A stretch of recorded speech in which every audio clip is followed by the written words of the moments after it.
So hello guys, we'll do a live session today. The topic will be, we'll take questions in between, but the main topic that we'll do today will be area dominance versus area denial and which strategy I feel is personally better. This is not a hard and fast thing that, like if I'm saying area denial is better, so it is always better या कुछ होता है. I'll explain my reasons and my logic behind why I think this should be done and why this is more important for the Indian Navy compared to other forces that we have. So we'll let other people join. We'll also take other questions in between. ऐसा कुछ नहीं कि we are not going to take questions. But first of all, I will try to make it a monologue type situation because monologue situation is better. Hello, Captain Sir. So the thing we are going to discuss is area dominance versus area denial. And yesterday we had a lot of questions related to this topic. So we'll do that. First of all, I'll like to ask you if I'm audible or not because that is going to be important for the live session. Hello, DVS sir. Glad to have you here. Okay, I'll put my notifications on mute because we'll have a lot of notifications elsewise. So, pleasure having DVS sir with us. Okay, now I think most of the people who are going to join have joined, and I'll upload this on YouTube also so that people can watch in YouTube. I'll also put the link to my channel on the bio. So yesterday we were doing question answer sessions and people were constantly asking me area denial versus area dominance and what is the difference between two factors. So uh, होता क्या है, globally there are two major strategies of controlling one environment. Like one strategy is area dominance, which means that you will dominate the area with the help of more sources. Like US basically does area dominance, and the other strategy which people use is area denial, which is basically means that you will not allow the enemy to enter certain area. You will control the area with the help of geography and your limited resources, and you will be able to fend off a much superior enemy force with the help of small numbers of people or systems. तो इसका example हम लेते हैं, तो इसका example होगा आपका Russia. Russia के पास इतने फाइटर्स नहीं हैं या फिर इतने एयरक्राफ्ट नहीं हैं कि वो अमेरिका को बीट कर दे एयर टू एयर बैटल में, right. They have limited fighters and they have a vast air space. उनका एयर स्पेस बहुत ज़्यादा बड़ा है रशिया का. उनके फाइटर्स बहुत कम है और उनका जो एनिमी स्टेट है रशिया या नेटो, उसके पास 10 गुना ज़्यादा फाइटर्स है रशिया के कंपैरिजन में, एज यू नो. सो आप 10 गुना फाइटर से आप ऐसे फाइट नहीं कर सकते कि आप अपने एक फ़ाइटर भेजोगे, वो अपने 10 फाइटर्स भेजेंगे, तो आप उनसे नहीं जीत सकते वन ऑन वन बैटल में. So what Russia does is they simply made air defence systems. उन्होंने अपने एयर स्पेस को बहुत ज़्यादा एयर डिफेंड कर लिया. उन्होंने जेट्स का प्रोडक्शन नहीं किया, उन्होंने एयर डिफेंसेस का प्रोडक्शन किया, क्योंकि जेट्स के अपने इश्यूज़ हैं. उनके पायलट ट्रेनिंग होती है, उनके नंबर्स होते हैं, मेंटेनेंस होती है. उसके बाद भी आपके जेट्स हमेशा तैयार नहीं होते. आप हमेशा ज़्यादा सिक्योर नहीं रह सकते हो. आपको इंटरसेप्टर्स हमेशा एक्टिवेट रखने पड़ते हैं. इतने रिसोर्सेज रशिया के पास है नहीं. उनके पास, सोवियट्स के पास इतना पैसा भी नहीं था कि वो इतना कंसिस्टेंटली खर्च कर सके इतने प्रिपरेशंस और इन सब चीज़ों में. जय हिंद एवरीवन. सो उनकी जो फाइटिंग टेक्निक है वो है कि वो अमेरिकन एयरक्राफ्ट को अपने एयर स्पेस में आने ही नहीं देंगे. वो एयर स्पेस को कर देंगे डिनाई करने के लिए वो यूज़ करते हैं air defence system. S-300, S-400 short range systems. वो एक बबल बना देते हैं ऐसा जिससे अमेरिकन फाइटर्स उनके एयर स्पेस में नहीं घुस पाते. उनका एरिया डिनाइल हो जाता है या फिर उनकी एंट्री बहुत लिमिटेड होती है. ये रशियन स्ट्रेटजी है. अमेरिकन स्ट्रेटजी बेसिकली है कि आपके पास 13,000 फाइटर्स हैं, नेवी एयरफोर्स सब मिला लो. आपके पास इतने फाइटर्स हैं कि अगर कोई भी एनिमी आपके एयर स्पेस में आता है तो आप इंटरसेप्टर्स भेज देते हो. आप एक एनिमी के बदले अपने 5 एयरक्राफ्ट हवा में भेज देते हो. आप उस एरिया को डोमिनेट करते हो. आपके पास सुपीरियर स्ट्रेंथ है नंबर्स की, आपके पास सुपीरियर स्ट्रेंथ है रिसोर्सेज की, तो आपने उस एरिया को डोमिनेट किया विद द नंबर्स. ये होती है area dominance.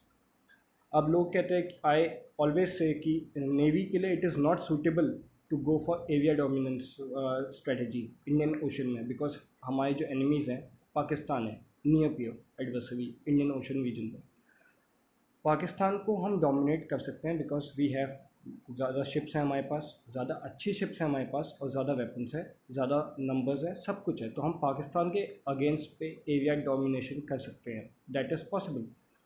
But if you compare us to China, और ये मान लो कि चाइना का कोई दुश्मन नहीं है, बस इंडिया चाइना का दुश्मन है, एंड चाइना अपनी पूरी नेवी को इंडियन ओशन में भेजने वाला है। ये आप सब, ये थियोरेटिकल है, हाइपोथेटिकल सिचुएशन है, आप मान लो। तो आप चाइना की पूरी फोर्सेस से ऐसे फाइट नहीं कर सकते कि आपकी एक शिप चाइना की एक शिप से फाइट करेगी, या फिर आप चाइना की एक शिप के बदले अपनी एक शिप भेजोगे। That is not possible for you, that is not feasible for you. आप जानते हो कि आप चाइना को 1-on-1 नंबर्स में नहीं हरा सकते when it comes to navy in all out war. तो आप क्या करोगे, आप चाइना को इंडियन ओशन रीजन में आने ही नहीं दोगे। आप उनके लिए आप शिप के बदले शिप बिल्ड नहीं करोगे, आप नहीं कर सकते। वो चाइना की शिप बिल्डिंग आपसे फास्ट है, चाइना का बजट आपसे ज़्यादा है, चाइना की जो शिप बिल्डिंग है वो ज़्यादा मैच्योर है, और उनके सिस्टम्स इंडिजिनस हैं। तो मतलब अगर चाइना की एक शिप लॉस्ट होती है तो वो 5 शिप कंस्ट्रक्ट कर सकते हैं। आपकी एक शिप डूबती है तो आपको 5 साल लगते हैं प्रोजेक्ट पास करवाने में। आप शिप टू शिप फाइट में चाइना से नहीं जीत पाओगे। तो आप करोगे अपनी ज्योग्राफी का यूज़। आपने क्या किया, आपने देखा कि इंडियन ओशन के अंदर आने के चाइना के पास लिमिटेड रास्ते हैं, कुछ बहुत लिमिटेड चोक पॉइंट्स है जहाँ पे चाइना इंडिया के अंदर आ सकता है, या फिर चाइना इंडियन ओशन के अंदर घुस सकता है। आप पूरे ओशन में डोमिनेट नहीं कर सकते, लेकिन आप उस छोटे से जोन को या उन छोटे पॉइंट्स को चोक कर सकते हो। That choke point can be created.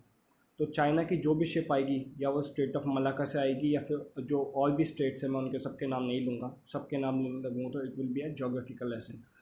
सो इतने सारे स्टेट्स से आप उन्हें कर दोगे चोक। आपका अगर ये पॉइंट चोक होगा तो चाइना की शिप्स को आने के लिए आना तो वहीं से पड़ेगा। इफ़ इंडियन ओशन माना है, उनका नंबर्स कोई यूज़ नहीं होगा। अगर किसी ने 300 मूवी देखी है तो 300 मूवी में दे मस्ट हैव सीन कि स्पार्टन्स ने कैसे छोटे नंबर के बावजूद पर्शियन आर्मी को डोमिनेट किया था, एंड उन्होंने उसके लिए चोक पॉइंट यूज़ किया था, एक छोटी सी जगह जहाँ पे वो उनके नंबर्स का कोई एडवांटेज नहीं था। यही स्ट्रेटजी इंडिया यूज़ कर सकता है अपनी जोग्राफी से, क्योंकि आपके पास स्ट्रेट ऑफ मलाका है, आपके पास और स्ट्रेट्स है जहाँ से चाइनीज़ की शिप इंडियन ओशन में आएगी, और वही पॉइंट्स है जहाँ से वो आ सकते हैं लॉजिस्टिकली, वरना उन्हें ऑस्ट्रेलिया से घूम के आना पड़ेगा, and that is a very long path. तो आप क्या करते हैं, आप वेट करते हैं और उन पॉइंट्स को चोक कर देते हैं। अब आपको शिप के बदले शिप कंस्ट्रक्ट करने की ज़रूरत नहीं है, आपको पता है कि आप लिमिटेड नंबर्स से आप चाइना को डोमिनेट कर देंगे। इसके लिए जब भी navy says that they, hello soldier भाई, जय हिंद। तो जब भी नेवी सेज कि we will make Indian aircraft carrier, because aircraft carrier एक ऐसा टूल है जो डोमिनेशन में हेल्प करता है, all I agree to it कि चलो थर्ड आईएसी या second IAC is important, because आपके पास अगर 3 एयरक्राफ्ट कैरियर्स होंगे तो आप ऐसा कर पाएंगे कि आपका एक शिपयार्ड में होगा, 2 ऑपरेशनल होंगे at any time, and that is something Navy has been looking forward to for 60-70 years now. 70 years से प्लान है कि 3 एयरक्राफ्ट कैरियर्स होने चाहिए, फ्लीट होनी चाहिए। But the thing, the biggest issue with Indian navy is navy पे ज़्यादा ध्यान नहीं दिया गया। 20-30 साल में हमने नेवी पे ज़्यादा अटेंशन नहीं दिया, हमारी शिप बिल्डिंग कैपेबिलिटीज़ बहुत लिमिटेड हैं, बजट नेवी का सबसे कम है। तो जब बजट नेवी का सबसे कम होता है तो आप ये सोचिए कि इतने छोटे बजट में आप एयरक्राफ्ट कैरियर्स को अफोर्ड नहीं कर सकते। एक एयरक्राफ्ट कैरियर की कॉस्ट आपकी फ्लोटिला और सबके साथ आपको 15 से 20 बिलियन डॉलर्स का पड़ेगा, क्योंकि फाइटर एयरक्राफ्ट नेवी के एक्सपेंसिव होते हैं। एयरक्राफ्ट कैरियर्स की खुद की कॉस्ट होती है, उसके बाद उसके साथ और शिप्स चाहिए होती है, उसकी अलग कॉस्ट होती है। तो इट इज़ वेरी एक्सपेंसिव। आप 15 से 20 बिलियन डॉलर्स खर्च करते हो एक फ्लीट बिल्डअप करने में, उसके बाद उसकी मेंटेनेंस करने में, और उसके बाद होता है उसका ऑपरेशनल यूज़ करना, क्योंकि आपको शिप्स खड़ी बना के खड़ी तो करनी नहीं है, उसका यूज़ होगा। और एक एयरक्राफ्ट कैरियर की फ्लीट को $2 बिलियन से ऊपर चाहिए होता है for maintenance and operations basically. So आप साल का अगर 3 फ्लीट बना देते हो तो आपको साल का 5 से 6 बिलियन डॉलर्स नेवी का बजट बस इसके ऑपरेशंस के लिए चाहिए। इतना पैसा आपके पास नहीं है। सेकेंडली, चाइनीज़ के पास ज़्यादा पैसा है। चाइनीज़ की इकोनॉमी आपसे 5 गुना बड़ी है, टेक्निकली चाइनीज़ की नेवी आपसे लगभग डबल या ट्रिपल साइज़ की है, उनके पास ज़्यादा रिसोर्सेज हैं। आप एक एयरक्राफ्ट कैरियर बनाओगे चाइना वाले, अब तब तक आप 5 क्रिएट कर देंगे। उनका जो शिप बिल्डिंग का साइज़ है, भले ही उनकी कैपेबिलिटीज़ कम होगी या कुछ भी मान लें आप, वो आपका एक अजम्पशन है, लेकिन 1 on 5 is not a good battle. Quantity is also a quality on its own. आप समझते होंगे कि आप कितने भी अच्छे कुछ भी रिसोर्स ले लो, आपका टैंक कितना भी अच्छा हो, आपके आगे अगर 5 टैंक हो गए तो उनकी चांसेस ज़्यादा होती हैं। तो ये एक लॉजिक और है जो लोग नहीं समझते। जर्मनी का एग्जांपल लेते हैं। जर्मनी की प्रोडक्शन क्वालिटी ज़्यादा बेटर थी वर्ल्ड वार 2 में। जर्मनी के टैंक्स ज़्यादा बेटर थे, एक दो एग्जांपल्स के सिवा ज़्यादा बेटर थे मोस्टली।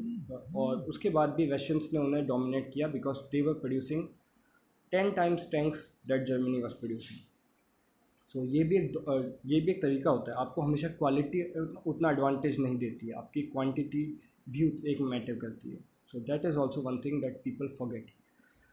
सेकेंडली, आपकी नेवी थर्ड एयरक्राफ्ट कैरियर को तब लेगी जब आपकी नेवी के पास बाकी चीज़ें होंगी। हमारी नेवी के पास गुड मॉर्निंग एनर्जी भाई, हमारी नेवी के पास बजट बहुत लिमिटेड है, हमारी नेवी के पास रिसोर्सेज बहुत लिमिटेड है, और कई तो ऐसी चीज़ें भी नहीं हैं जो हमें चाहिए होंगी। क्योंकि ऐसा होता है कि आपको चाहिए बहुत सारी चीज़ें। आपको चाहिए अभी नेवल हेलीकॉप्टर्स भी चाहिए, आपको सबमरीन फ्लीट्स भी चाहिए, आपको माइन स्वीपर्स भी चाहिए या माइन काउंटर वेसल्स भी चाहिए। उसके बाद आपको NUH NMRH चाहिए, लैंडिंग प्लेटफॉर्म डॉक्स भी चाहिए, आपको एम्फीबियस कैपेबिलिटीज़ भी बिल्ड करनी है, आपको डिस्ट्रॉयर्स को भी बढ़ाना है। इतना बजट नेवी के पास है नहीं कि आप एरिया डोमिनेंस के लिए एक और एयरक्राफ्ट कैरियर के बारे में सोचें। और अगर आप सोच भी रहे हो तो इतना जल्दी नहीं होगा, उसे बनने में 10 से 15 साल लगेंगे, राइट। सो आप 15 साल तक वेट तो करोगे नहीं कि चाइनीज़ आने वाले हैं। सो शॉर्ट टर्म और बेटर इकोनॉमिक गोल का सॉल्यूशन होता है कि आप इस एरिया को डिनाई कर दें चाइनीज़ को, आप चाइनीज़ की मेजॉरिटी फोर्स को यहाँ आने ही मत दें। उस चीज़ के लिए आप बहुत कुछ कर सकते हो। फर्स्ट ऑफ ऑल, आपके पास ज्योग्राफी का बहुत बड़ा एडवांटेज है। IOR रीजन में geography is a major factor. Second advantage है चाइनीज़ की लिमिटेड कैपेबिलिटीज़। चाइना की नेवी बड़ी होगी, चाइना की नेवी मेजर होगी, बट उनके एनिमीज़ बहुत ज़्यादा हैं, तो उनकी नेवी डिवाइडेड है फर्स्ट ऑफ ऑल।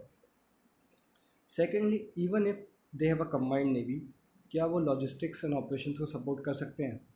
क्या वो इतने टाइम तक मतलब अपनी फोर्सेस को यहाँ भेज सकते हैं, उन्हें ऑपरेट करवा सकते हैं? आई डू नॉट फील कि चाइना अभी या अगले 10 से 20 साल में भी ये कैपेबिलिटी पा पाएगा कि वो परमानेंट डिप्लॉयमेंट्स और परमानेंट मूवमेंट इन IOR में कर पाए। ऐसा पॉसिबल उनके लिए भी नहीं है, बिकॉज ये एक ऐसा स्टेप होता है ब्लू वाटर नेवी बनना जिसमें बहुत टाइम लगता है। अभी दुनिया में सिर्फ एक ही ब्लू वाटर नेवी है technically, and that is US। बाकी कोई भी नहीं है। बाकी सब shallow water navy and brown water navy या ग्रीन वाटर नेवी, जो भी आप उन्हें कहें, वो है। मतलब उनका बहुत लिमिटेड एरिया में कंट्रोल होता है। तो that is one more factor.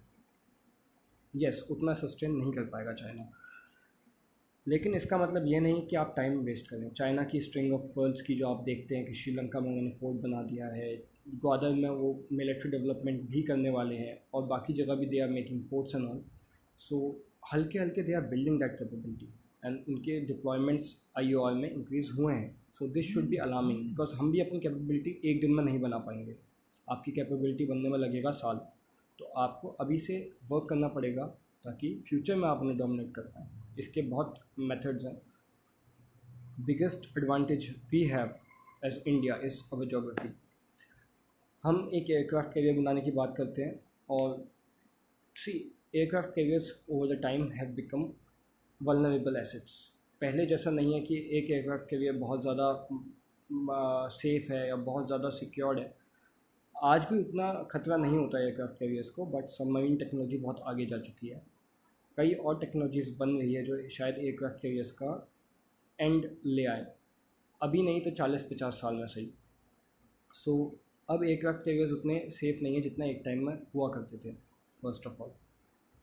Secondly, लोग सोचते हैं कि आपको एक शिप को डुबाना पड़ेगा।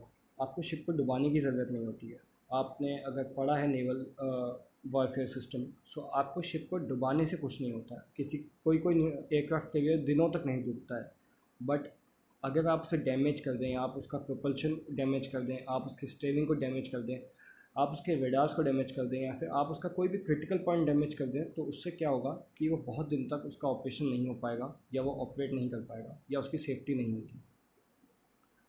सो अगर आपने बस एक अच्छा टॉर्पीडो हिट ले आया, या आपने कोई ऐसा सिस्टम से मिसाइल से हिट कर दिया कोई क्रिटिकल पॉइंट पे, तो आपका एयरक्राफ्ट कैरियर बस एक खड़ा शिप है, उसका कोई मतलब नहीं बनता। आप उससे एयरक्राफ्ट ऑपरेशंस नहीं कर सकते हो, आप उसे डिफेंड भी नहीं कर सकते हो बहुत लंबे टाइम तक, और उसका यूज़ नहीं होगा जब तक उसका रिपेयर नहीं हो पाए, तो उसका कोई यूज़ नहीं है after that point. NSG, I will answer all the questions after this, because ये थोड़ा एक मोनोलॉग टाइप का डायलॉग है। इससे एडवांटेज ये होगा कि लोग कंफ्यूज नहीं रहेंगे बाद में टॉपिक को लेके। सो थोड़ा वेट कर लो भाई, उसके बाद आई विल टेक क्वेश्चंस, कोई दिक्कत नहीं। सो यही बात है कि आपका एयरक्राफ्ट कैरियर भी वल्नरेबल होता है। तो आप क्या कर सकते हो कि एक IAC बिल्ड करने से अच्छा उतने बजट में जो अंडमान निकोबार के आइलैंड चेन है, आपके पास लक्षद्वीप है, अंडमान निकोबार है, इतने आइलैंड्स हैं, आप उनका यूज़ कर सकते हो for the building of air strips. आप वहाँ पे एयर स्ट्रिप बना सकते हो, बहुत सारे एयरपोर्ट्स बना लो, बेसिस बना लो IAF नेवी के। वो बेसिस आपको एक एयरक्राफ्ट कैरियर जैसी ही कैपेबिलिटी देंगे। टेक्निकली आपके जो एयरक्राफ्ट कैरियर हैं वो डूब सकते हैं, लेकिन आपका बेस या आपका आइलैंड तो नहीं डुबा सकता कोई भी, चाहे कुछ भी यूज़ कर ले, आइलैंड थोड़ा डूबेगा। तो वो ज़्यादा बढ़िया एसेट है। जितने में आप एक कैरियर खरीदोगे उतने में आप 20 बेस का डेवलपमेंट कर लोगे। सो आपके पास ऑप्शंस हैं। हाँ, तो उससे एडवांटेज होता है ये कि अगर चाइना आपका एक एयरक्राफ्ट कैरियर डुबा दे, आपका इतना पैसा डूब गया, लेकिन चाइना को आपके 15 बेसिस पर अटैक करना पड़ेगा, या फिर आपके 10 बेसिस पर अटैक करना पड़ेगा, and those can be defended much better. Second advantage जो हमारे पास है वो ये है कि अपने हम एक डिफेंडर हैं, हम एग्रेसर नहीं है। एग्रेसर को ज़्यादा रिसोर्सेज चाहिए होते हैं, डिफेंडर को कम चाहिए होते हैं। सो आपको ये समझ आएगा कि अगर कोई आपके घर में घुसने की कोशिश करेगा, तो आप 2 लोग शायद 4 लोगों को रोक सकते हो। That is your advantage. Defenders के पास एक होम ग्राउंड एडवांटेज होता है एग्रेसर के ऊपर नॉर्मली। सो आप बेटर प्रिपेयर हो सकते हो, आप सोनार की चेन बिछा सकते हो, आप उनका डिटेक्शन और अपना कम्युनिकेशन बेटर कर सकते हो इस जोन में चाइना से। चाइना की कैपेबिलिटीज़ यहाँ पे बहुत लिमिटेड होंगी, तो आपको उसका एडवांटेज लेना पड़ेगा। This is your home turf, आप यहाँ पे अच्छा लड़ पाओगे या अच्छा खेल पाओगे, so that is also one advantage. Third, India is a major country in south Asia. China से बहुत ग्लोबल पावर्स हैं जिन्हें थ्रेट फील होता है, बिकॉज चाइना की जो पॉलिसीज़ हैं वो एक्सपेंशनिस्ट हैं। चाइना के जितने नेबर्स हैं उन सबको चाइना से कोई ना कोई इशू है। कोई छोटा देश है जिसे चाइना बुली करता है, कोई देश है जिसे चाइना डेब्ट ट्रैप में फंसा चुका है। सो चाइना की जो ग्लोबल, और अभी कोविड के बाद तो चाइना की जो ग्लोबल PR है, या आपकी जो ग्लोबल इमेज है चाइना की, वो उतनी अच्छी नहीं है। आप उसका बहुत एडवांटेज उठा सकते हो, आप ऐसे टाइज बना सकते हो। क्वाड भी I am not very hopeful about, but quad भी एक स्ट्रेटजी है। उसके बाद बहुत सारी स्ट्रेटजीज़ हैं जिसमें आप लोगों को अपनी साइड कर सकते हो। तो आपकी फॉरेन पॉलिसीज़ और आपके जो मिलिट्री रिलेशंस हैं उनका भी आप एडवांटेज ले सकते हो। लाइक श्रीलंका ने अभी सीखा है कि चाइना से बिजनेस करना is not good for them. उन्होंने चाइना से पोर्ट बनवाया, चाइना ने वो पोर्ट ही पे कब्ज़ा कर लिया, बिकॉज श्रीलंका उन्हें पैसा नहीं दे पाया। अब श्रीलंकन की गवर्नमेंट सीख रही है कि चाइना से बिज़नेस करने से अच्छा इंडिया से बिज़नेस करो, इंडिया आपको ऑक्यूपाई करने की कोशिश नहीं करेगा, चाइना कर सकता है। So they are learning their lessons.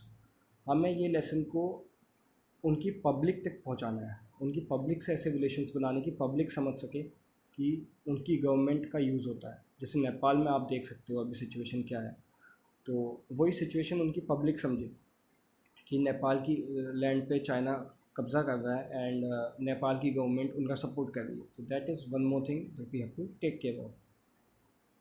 बहुत सारे छोटे कंट्रीज़ हैं जिनकी जोग्राफिकल लोकेशन बहुत अच्छी है या फिर बहुत वाइटल है, हम उनका यूज़ कर सकते हैं मिलिट्री डिप्लॉयमेंट से, डिप्लोमेटिक डिप्लॉयमेंट से, कुछ बहुत सारी चीज़ों के साथ। So that is one more thing.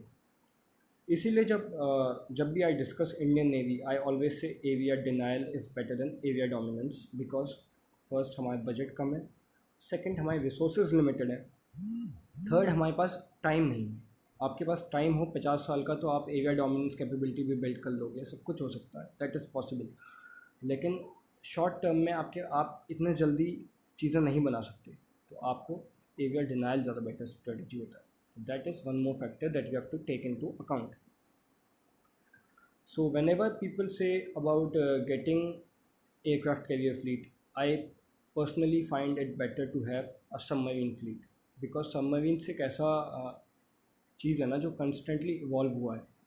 पहले के सबमरीन्स जैसा नहीं है कि आपको हर दिन सरफेस में आना पड़ेगा या फिर आपको डिटेक्ट करना बहुत आसान है, ऐसा नहीं होता. आप एक सस्ती सबमरीन बनाओगे जिसका डिटेक्शन भी काफ़ी टफ हो सकता है और जिसे स्ट्रेटेजिकली प्लेस कर सकते हो, एम्बुश कर सकते हो एनिमी को, वो आपकी डिनाइल कैपेबिलिटीज़ को बहुत टाइम इंक्रीज़ कर देगा. सेकंड, 15 से 20 बिलियन डॉलर्स के बजट में आप चाहो तो 40 सबमरीन की फ्लीट खड़ी कर सकते हो, believing that kilo class submarine will cost you about $500 million पर सबमरीन. तो आपकी 40 सबमरीन आ जाएगी या फिर 30 आ जाएगी. तो आप अगर अच्छे से इसका यूटिलाइजेशन करो तो आप बहुत ज़्यादा बड़ी फ्लीट क्रिएट कर सकते हो. And that is one more factor that you have to take into consideration. अब आपका कैरियर कब बनेगा, कब वो ऑपरेशनल होगा, कब आप उसमें इतने सारे रिसोर्सेज डालोगे, कब आपके शिप्स आएंगे, इतना पैसा खर्च करने से अच्छा आप वही पैसा अच्छी जगह यूटिलाइज़ करो तो इट इज़ गुड. एक और पॉइंट ये है कि अगर आपका एयरक्राफ्ट कैरियर डूब गया या एनिमी अटैक में आपका कैरियर डैमेज हो गया तो उसमें 3000 से 5000 लोग पोस्टेड होते हैं. जो कैरियर होता है ना, it is like a trophy for any navy. आप किसी भी कैरियर का आप किसी भी देश के कैरियर को डुबा दोगे या आप उसकी फ्लीट डैमेज कर दोगे तो कंट्री का मोरल बहुत जल्दी डाउन होता है. बिकॉज कैरियर्स के बारे में पब्लिक परसेप्शन जो होता है वो ये होता है कि these are ships that lead the navy. आप जब भी, जैसे आजकल भी नेवी की बात कोई भी करेगा तो सबसे पहला दिमाग में आदमी के आता है कि हमारे पास एक एयरक्राफ्ट कैरियर है, विक्रमादित्य की बात होती है. सिमिलरली अगर विक्रमादित्य डूब जाए तो आपका जो मोरल होगा ना वो बहुत अच्छे से डूब जाएगा. ना सिर्फ आप एक शिप लूज़ करोगे, आप 40-50 एयरक्राफ्ट भी लूज़ कर दोगे. आपकी थाउजेंड्स ऑफ लाइफ एक साथ रिस्क में आ जाएगी, आपकी फ्लीट ट्रिपल हो जाएगी, बहुत कुछ हो सकता है.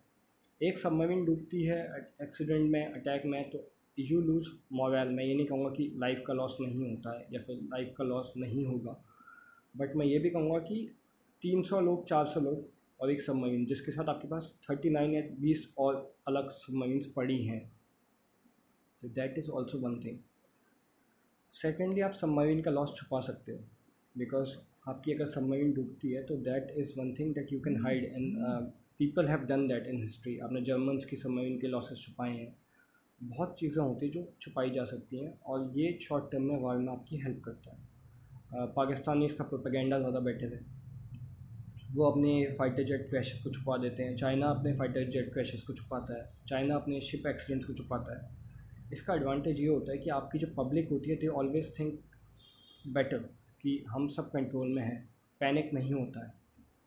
The biggest fight when you do a war is internal fights, internal struggles. अगर आपकी पब्लिक का परसेप्शन ये बन जाएगा कि हम जंग हारने वाले हैं या हम नहीं जीतने वाले या हम तो डिफीट के नियर हैं, तो वो आपके सोल्जर्स को इफ़ेक्ट करेगा, उनकी फैमिलीज़ को इफ़ेक्ट करेगा और उसके बाद बहुत कुछ होगा. तो negative perception is something that you have to avoid. PNS Ghazi is one example. उसके बाद बहुत सारे एग्ज़ाम्पल्स हैं जिसमें बहुत कुछ है जो अभी तक नहीं बताया जाता. उनके एयरक्राफ्ट क्रैशेस को भी छुपाते हैं, तो that is one example as NSG said. So यही चीज़ थी, इसीलिए मैंने आज ये वीडियो स्पेशली बनाया जिसमें मेरा पॉइंट ही एवियर डोमिनेंस वर्सेस एवियर डिनाइल का था. मैंने ये बात बहुत नेवी के सीनियर ऑफिसर्स से भी पहले जिनसे बात हो पाई उनसे की, तो उसके बहुत सारी चीज़ें होती है. अब सी नेवी का जो प्लान होता है ना वो एक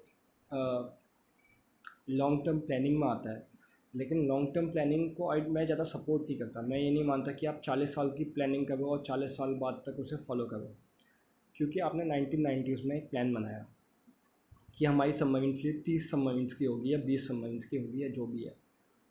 दिक्कत ये आई कि सबसे बड़ी दिक्कत ये आ गई कि आपने तो प्लान किया कि हम 30 सबमरीन बनाएंगे, चाइना की 35 होंगी, लेकिन चाइना ने अपना नेवल प्लान बनाया और चाइना ने 70 सबमरीन्स का डेवलपमेंट कर दिया.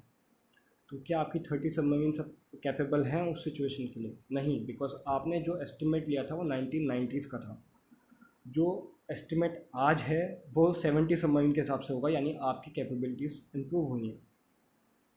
सेकेंडली, टेक्नोलॉजी का डेवलपमेंट हुआ कि आज जैसे कि कोई सबमरीन टेक्नोलॉजी है बहुत ख़ास है, 20 साल बाद क्या पता उससे बेटर टेक्नोलॉजी हो। 20 साल पहले किसने नहीं सोचा था कि AIP जैसा सिस्टम आ जाएगा, मतलब सोचा भी था तो इतना नहीं सोचा था। तो यही सब बातें हैं जो आपको समझनी पड़ेंगी। इसलिए मैं लॉन्ग टर्म प्लानिंग मानता हूँ कि होनी चाहिए, that you should have a vision, but long term planning बहुत रिजिड नहीं होनी चाहिए। आप अगर बहुत ज़्यादा फिक्स हो जाते हो कि नहीं हमने 20 साल पहले सोचा था कि 30 सबमरीन, तो आज भी वही सिचुएशन है, आज वो सिचुएशन नहीं है। आज आपके पास नया डाटा है, आज आपके पास नई टेक्नोलॉजी है, आज आपके पास नया विज़न होना चाहिए कि आज हम ये प्लान कर रहे हैं तो 20 साल बाद हमारा क्या प्लान होगा। लोग ये बात भूल जाते हैं कि फोर्सेस में ये नहीं चलता कि आज 20 साल पहले आपके पास AK-47 का प्लान था तो आज भी AK-47 उतनी अच्छी बंदूक नहीं है। 1980s में आपने इंसास का डेवलपमेंट स्पेसिफिकली किया था फॉर सम स्पेशल रीजंस जो मैंने पहले डिस्कस किए हैं, लेकिन आज वो उतना वैलिड नहीं है क्योंकि उस टाइम में आपका प्लान था पाकिस्तान से फ़ाइट, आपका प्लान टेररिस्ट से फ़ाइट करना नहीं था। उस फाइट में आपका मोटिव था इंजर करना, आज की फ़ाइट में आपका मोटिव है किल करना। सो रिक्वायरमेंट चेंज हो गई 20 साल में। अब आप इंसास को गाली देते रहो कि इंसास वाहियात है, इंसास से मरते नहीं हैं, लेकिन आप उसका रिक्वायरमेंट तो देखो। आपने जो रिक्वायरमेंट लिखा था, उसका क्या मतलब आज भी बनता है? आज वो रिक्वायरमेंट सूटेबल है? नहीं है, ख़त्म बात। अब उसका फ़ायदा क्या? आप बनाते रहो इंसास, आपका डेवलपमेंट ही नहीं होगा। संदीप ने एक बात कही कि अगर आपका प्लान रिजिड नहीं होगा तो फ्लक्चुएशंस आएंगी। Okay, yes I agree to that कि आपका अगर कोई स्टेडफास्ट बिलीव नहीं होगा तो आप फ्लक्चुएशंस करोगे, बट आपका प्लान गोल सेंट्रिक नहीं होना चाहिए, पाथ सेंट्रिक होना चाहिए। रिजिडिटी सब चीज़ों में ज़रूरत होती है, बट आपको फ्लक्चुएशंस की भी ज़रूरत होती है। मतलब मान लो कि आपको एक चीज़ की बहुत ज़्यादा ज़रूरत आ जाए, आपने कुछ ले लिया, लेकिन आपका प्लान चेंज भी होना चाहिए कभी कभी। आपका गोल सेम होना चाहिए लेकिन आपको पाथ चेंज करने में नहीं हेजिटेट होना चाहिए। आपका गोल होना चाहिए डोमिनेशन का, टॉप फोर्स होने का। ये गोल नहीं होना चाहिए कि 3rd एयरक्राफ्ट कैरियर फ्लीट होगी तो हम अच्छे होंगे। चाइना के पास 6 फ्लीट्स होंगी, आप क्या कर लोगे? ना आपके पास डोमिनेशन है, ना आपके पास नंबर्स है, फ़ायदा क्या? तो पहले चाइना के पास एक भी कैरियर नहीं था, आज चाइना के पास 2 या तीसरा कैरियर आने वाला है। सो आप जो 70 साल में नहीं कर पाए, चाइना ने 30 to 40 ईयर्स में कर दिया। तो दैट इज़ बिकॉज उन्होंने प्लान्स बनाए and they stuck to the plans. उन्होंने इन्वेस्ट किया, उन्होंने चीटिंग की, जो भी किया उन्होंने किया, and they have results, we do not. So आप ये भी देखो। सेकेंडली, चाइना के पास बजट है, चाहे स्कैम से हो, चाहे अपनी GDP को गलत दिखा के हो, चाहे फर्जीवाड़े से हो, जैसा भी हो, उनके पास बजट है, तुम्हारे पास नहीं है। सो डेमोक्रेसी के अपने कुछ डिसएडवांटेजेस होते हैं जो मैंने पहले डिस्कस किए थे, वो हमारे साथ हमेशा होंगे बिकॉज हम डेमोक्रेटिक हैं। चाइना के साथ नहीं होंगे because they can take decisions, उनकी गवर्नमेंट बहुत कंट्रोल्ड है और सेंसरशिप है वहाँ पे। हमारे सोल्जर्स की डेथ हुई, हमने उसे रिपोर्ट किया, हमने बताया कि हमारे सोल्जर्स ने कैसे फ़ाइट किया, हमने बताया कि हमारे सोल्जर्स ने कैसे हमें हमारे देश को प्राउड फील करवाया, राइट? चाइना ने क्या किया? आपको कितने सोल्जर्स का नाम पता है चाइना के?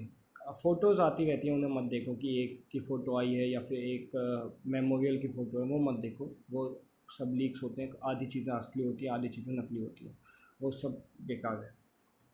लेकिन चाइना के अंदर पब्लिक को कितना पता है कि उनके कितने सोल्जर्स का लॉस हुआ है? वो कहते हैं 5 सोल्जर्स का लॉस हुआ है, हमें पता है 40-50 का लॉस हुआ है। चाइना बहुत कंट्रोल स्टेट है, आप उसे कंट्रोल नहीं कर सकते। उनकी जो न्यूज़ वो दिखाते हैं वो भी कंट्रोल्ड है। हमारी जो न्यूज़ दिखाते हैं वो आधी एंटी गवर्नमेंट होती है, एंटी नेशनलिज्म होती है, एंटी आर्मी होती है। आप क्या कर लोगे उस फैक्टर्स में? तो आपको ये सब चीज़ें सोचनी पड़ेंगी। चाइना इंडिया जैसा नहीं है क्योंकि इंडिया चाइना जैसा नहीं बन सकता। अगर कोई चाहता है कि हम चाइना जैसा डेवलपमेंट करें, GDP चाइना जैसी हो जाए, हम चाइना से सीखें, तो क्या आप अपनी फ्रीडम को चाइना जैसा दे दोगे? क्या आप वोट करना नहीं चाहोगे? क्या चलो मैं कहता हूँ कि मैं आपको 20 साल में एक ऐसा देश दे सकता हूँ जो चाइना को टक्कर देगा, लेकिन आपको 20 साल तक मुझे ही सिलेक्ट करना पड़ेगा। क्या आप सिलेक्ट करोगे? मैं सारी सब्सिडीज़ बंद कर दूँगा, मैं सारी जो इकोनॉमिकल हेल्प है वो बंद कर दूँगा आप लोगों की। मैं किसी को गैस की सब्सिडी नहीं दूंगा, मैं कुछ भी नहीं दूंगा। मैं ऐसी फैक्ट्रीज़ खोल दूंगा जहां आपको 20 घंटे काम करना पड़ेगा। डेवलपमेंट आ जाएगा लेकिन आपका स्टैंडर्ड ऑफ लिविंग इम्प्रूव नहीं होगा। मैं आप बस एक गुलामी टाइप की सिचुएशन हो जाएगी। सो ये चीज़ें आपको सोचनी पड़ेगी। चाइना कर सकता है, आप नहीं कर सकते। जो दंगे हुए दिल्ली में, बेंगलोर में, चाइना में करके दिखा दो कोई। ऐसा पॉसिबल ही नहीं है। चाइना में सीधा आपको गोली मार देंगे, न्यूज़ में आएगा भी नहीं। सो डेमोक्रेसी होने का अपना कुछ लॉस है जो आपको समझना पड़ेगा। सुभाष चंद्र बोस का मानना था, जो मेरा परसेप्शन है उनका, कि सुभाष चंद्र बोस कभी डेमोक्रेसी के प्रो नहीं थे। वो कभी ये नहीं चाहते थे कि इंडिया आज़ाद होते ही डेमोक्रेटिक हो जाए। That was not his idea. His idea was कि अगर डेमोक्रेसी आएगी तो जो एस्टेब्लिश गवर्नमेंट इंडिया में होगी वो स्ट्रिक्ट मेजर्स लाएगी, वो ऐसा रूल करेगी कि 20-30 साल में यहाँ का इकोनॉमिक डेवलपमेंट हो, उसके बाद शायद डेमोक्रेसी की बात चले। That was his idea, but वो एक अलग टॉपिक बन जाएगा if we go to that point. So ये था area domination versus area denial का वीडियो। जिसको ये जिसके जो पॉइंट्स होंगे they can give me later, कोई दिक्कत नहीं है। I will post this video IGTV में, I will post this video on YouTube. Page को सब्सक्राइब करो, वहाँ पे भी देखो, कमेंट करो। बिकॉज ये है ना कि इंस्टाग्राम से मुझे कोई ऐसा एडवांटेज नहीं है। इंस्टाग्राम मेरे व्यूज़ को बहुत ज़्यादा हाइड करता है, या फिर मेरे फॉलोअर्स होते हैं मुझे बताते कि सर मैंने आपको फॉलो किया था, मैंने अनफॉलो नहीं किया, लेकिन आप अनफॉलो हो गए हो। मुझे नहीं पता क्यों होता है, ग्लिच है क्या है, वो इशू है इंस्टा में। तो मैं ये वीडियोस को अब यूट्यूब में भी पोस्ट करता हूँ, सो दैट कि अगर मेरा इंस्टा में पेज हैक हो जाए या फिर कोई मैं डिलीट कर दे जो पहले हुआ है, तो आपके पास इन सब का बैकअप हो। क्योंकि ऐसा होता है, I can not do this again and again, right. मैंने ये बात पहले भी 15 बार डिस्कस की है, आप समझते होंगे। मुझे भी काम होते हैं, आपको भी काम होते हैं, आपको भी ढूंढने में इशू होता है वीडियोस को। तो मैं ऐसे यूट्यूब पे भी डाल दूँगा। चैनल पे जाओ, सब्सक्राइब करो, वहाँ वीडियोस पड़ी रहेंगी IGTV की, क्वेश्चन आंसर सेशंस की, जाके देखते रहो। और क्या पता मैं साल के एंड तक या फिर मेरे पास जब डिवाइस आ जाए मैं उसमें अपने पोस्ट के वीडियो बनाने लग जाऊँ, दिन की या फिर महीने में 3-4, तो आपको वहाँ से भी काफ़ी अच्छा नॉलेज मिल जाएगा। सो यहाँ पे मैं ये लाइव सेशन ख़त्म करता हूँ। इसके बाद अभी मैं 2 मिनट के अंदर एक नया लाइव सेशन ऑन करूँगा। उसका एडवांटेज ये होगा कि उसमें आप करोगे कि आप वहाँ पे क्वेश्चन आंसर्स पूछ सकते हो। 20-30 मिनट का लाइव सेशन वो होगा। एंड उसके बाद हम सब फिर से अपना काम करेंगे। जिसका एग्ज़ाम है NDA का, प्लीज़ पढ़ लो। मैंने कल भी किसी से चलो ये मैं अगली ही वीडियो में डिस्कस करता हूँ कि क्या क्या मैं पॉइंटर्स दूंगा। NDA जिसका एग्ज़ाम है उन सबको वो एक साथ ही पॉइंटर दे दूँगा। सो जय Hind guys, join me 2 minutes later, I will do another live session. Thank you, जय हिंद।